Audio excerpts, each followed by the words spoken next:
I did not experience the case as an event. There was no moment when everything changed, no single phone call, no dramatic interruption. What I experienced was a gradual displacement of certainty, the slow erosion of assumptions I had relied on for decades.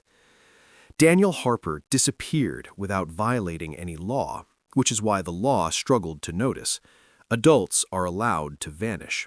That principle exists to protect freedom, but it functions equally well as a shield for those who know how to use it. Daniel was last seen leaving his office building at 8:47 p.m. on a Tuesday. The camera that recorded him did not record sound, only movement.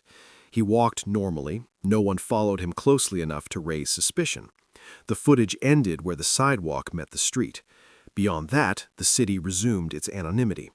The police classified the case as a missing adult with no immediate indicators of foul play. That classification determines everything that follows: resources, priority, tone. I reviewed his life the way I had reviewed companies before acquisitions, not to judge, but to understand structure. His finances were intact, no sudden withdrawals, no liquidation, no attempt to convert assets into mobility. This ruled out panic. It suggested planning or coercion. His apartment showed no signs of disturbance. His clothing remained. His passport was still in a drawer. Disappearances driven by choice usually leave gaps. This one left order. The first anomaly appeared in his phone records. A 23-second outgoing call at 8:39 p.m., minutes before he exited the building. The number was prepaid, unregistered, disposable. The police noted it and moved on. Prepaid phones are common. That sentence appears in many reports. What it omits is that they are common for one reason only: they erase continuity.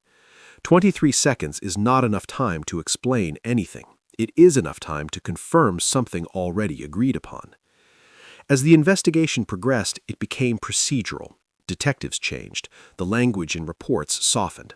No credible leads replaced active inquiry. The case was open in theory and inert in practice. This is where most disappearances settle permanently, not because they are unsolvable, but because solving them would require acknowledging patterns that institutions are not designed to confront. I gained access to Daniel's apartment weeks later. The landlord was cooperative, eager to resolve uncertainty. Inside, nothing suggested urgency. Food expired quietly in the refrigerator. Documents were aligned, labeled, current. On his desk, I found a notebook, not a journal, a record. Names, entities, financial pathways traced by hand, shell structures, trust relationships, cross-border movements designed to be legal while remaining invisible. Daniel had not been investigating crime in the traditional sense. He had been documenting architecture. This reframed everything. Daniel was not a victim of chance. He had inserted himself into a system that corrects anomalies by removing observers.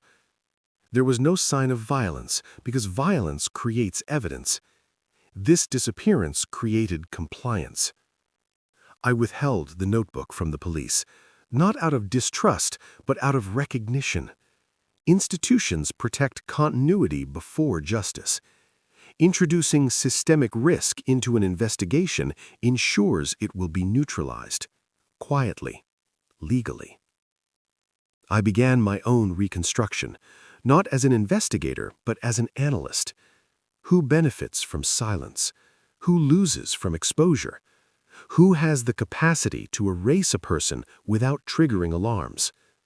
I found that Daniel had been communicating indirectly with individuals connected through financial intermediaries rather than personal relationships. Meetings without calendars, payments without invoices. These are not crimes, they are methods. The more I traced them, the clearer it became that Daniel had crossed an invisible boundary, not by stealing, but by observing. Systems tolerate loss. They do not tolerate mapping. The police eventually requested an update meeting. I attended and listened. Their questions were sincere. Their framework was inadequate.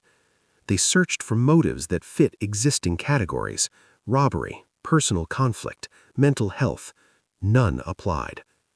I answered accurately, without revealing significance. Truth delivered without context is indistinguishable from noise. Months passed. The case was reassigned again. Daniel's name moved lower on lists.